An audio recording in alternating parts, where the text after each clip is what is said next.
भोलेनाथ कहते हैं कि है महारानी ऐश्वती, अच्छा धर्म को देखना इतना आसान नहीं है जितना तुम आसान सोच रही हो। अच्छा माता पार्वती कह रही है कि हे प्रभु, शायद मुझे कोट कोट उपाय करना पड़े, पर मुझे धर्म देखना है। इस धर्म पे कैसे आसमान रुका हुआ है। अच्छा भगवान भोलेनाथ कहते हैं कि हे सती, इस रूप को छोड़ करके तुम्हें दूसरे रूप में आना पड़ेगा, तभी तुम धर्म को देख पाओगी, अन्यथा धर्म को नहीं देख पाओगी। अच्छा माता पार्वती कहती है हे प्रभु, बिल्कुल हम करने के लिए तैयार हैं। मैं इस रूप को बदल दूंगी, दूसरे रूप में आ जाऊंगी। मुझे कौन सा रूप धारण करना होगा प्रभु, आप मुझे आज्ञा दें। कबीर जी भजन में दर्शाते हैं, क्या दर्शाते हैं? कैसे कैसे? अरे पार्वती जी ने तीर बनली, शंकर बाघवा बनले, शंकर बाघवा बनले। पार्वती जी ने तीर बनली, शंकर बाघवा बनले। पार्वती जी ने तीर बनली, शंकर बाघवा बनले, शंकर बाघवा बनले।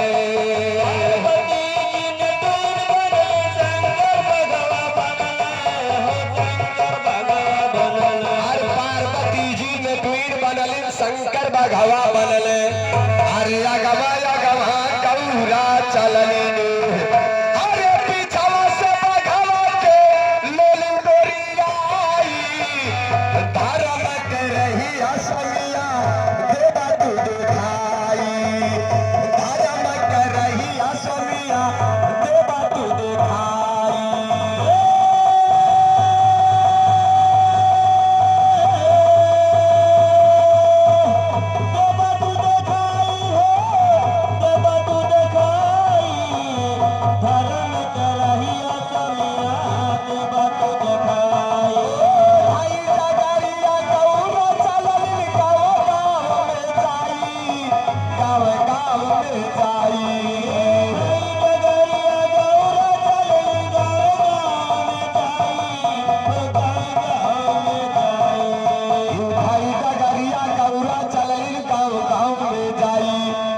चलत चलत गौरा थकी गई रे, अरे थकी गई गौरा, धर्म देखली नाही, धर्म करही असमिया देवा तू दिखाई, धर्म करही हरि जी देवा तू दिखाई।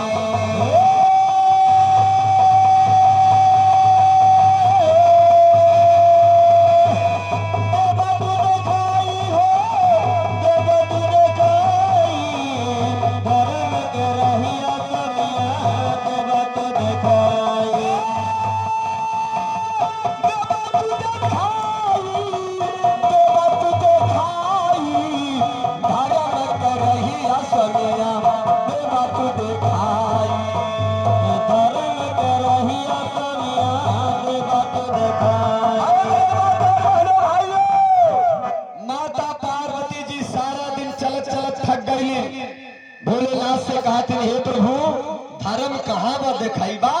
अच्छा भोलेनाथ कहले हे सती, जहाँ धर्म मिली तहाँ तो उसे बता दे कि देखा यही धर्म पर एक आसमान रुकल बा। चला भाई चलेगा। कवि जी भजन में कैसे दर्शावत हो, कैसे? अरे भाई डगरिया गौरा चलनी, गाँव गाँव में जाई, गाँव गाँव में जाई।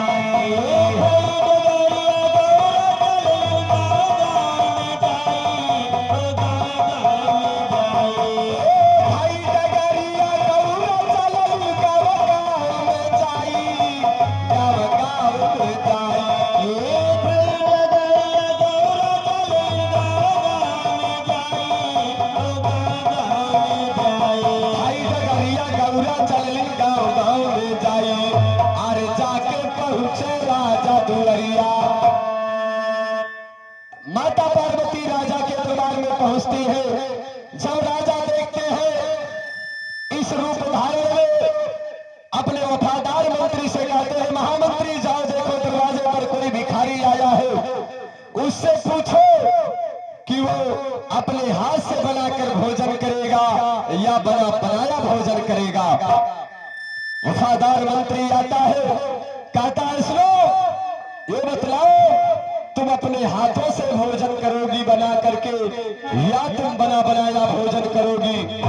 माता पार्वती कहती है कि ऐ मेरे भैया, मेरी बात तो छोड़ दो, मैं इंसान हूं, मैं कहीं भी पेट भर लूंगी, परंतु जो मेरे साथ ये मेरा शेर है, ये एक टाइम मनई के भोजन कराला, एक ठू यह टाइम एक ठू वह टाइम। अगर भोजन स्वीकार हो तो जाके राजा साहब से आज्ञा लेके आई। इतना बात जब राजा साहब सुन ले कि इनकर बघवा एक मनई खड़ा हजुन, एक मनई खड़ा हजुन भोजन कराला। राजा साहब जब सुन ले अपने मन में विचार कैले कि अरे बाप रे बाप, हम राजा और रानी दुई है बाटी, अगर हम अपन दहिया इनके बघवा खियाए दे तब तो हमारा राजपाट खत्म हो जाए। कबीर जी भजन में दर्शौले, अरे जाके पहुंचे राजा दुआरिया, अरे राजा कहलाई हो थानाई लगी पाई, धर्म कर रही असमिया देवा तू दिखाई, धर्म कर रही असमिया देवा तू दिखाई।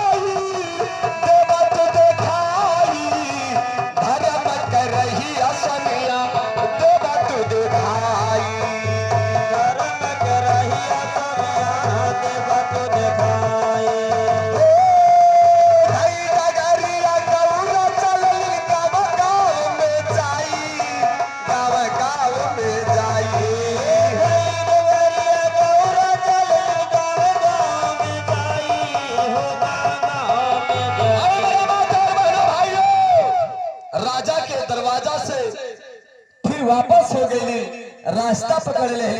तब कवि जी भजन में दर्शावले, भाई डगरिया गौरा चललिन गांव गांव में जाई, और चलत चलत झलपट हो गई, अनमुनार होत रहल, विधि का विधान रहल, तब चलत चलत झलपट हो गई। अरे रहिया में दुलहिया बैठू गई भेटाई, धर्म कर रही असमिया देवा तू दिखाई, धर्म कर रही असमिया देवा तू दिखाई।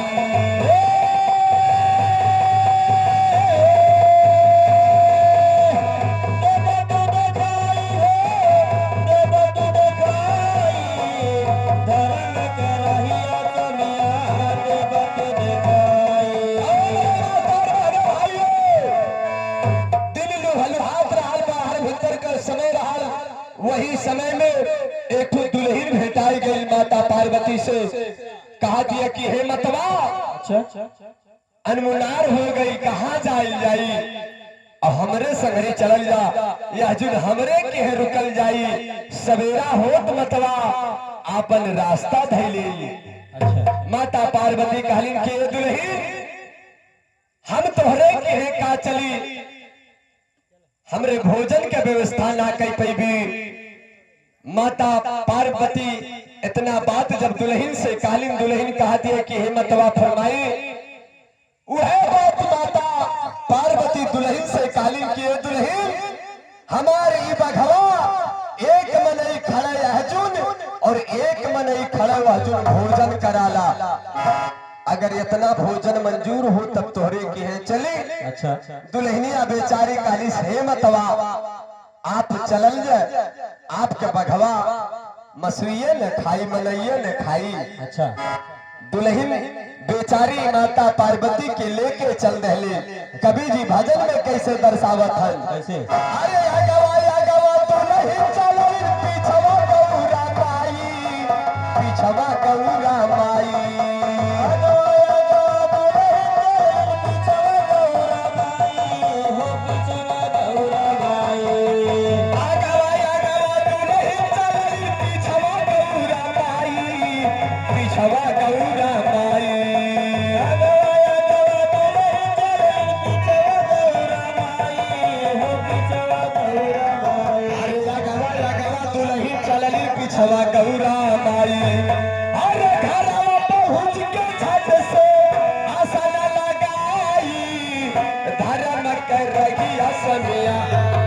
तू देखा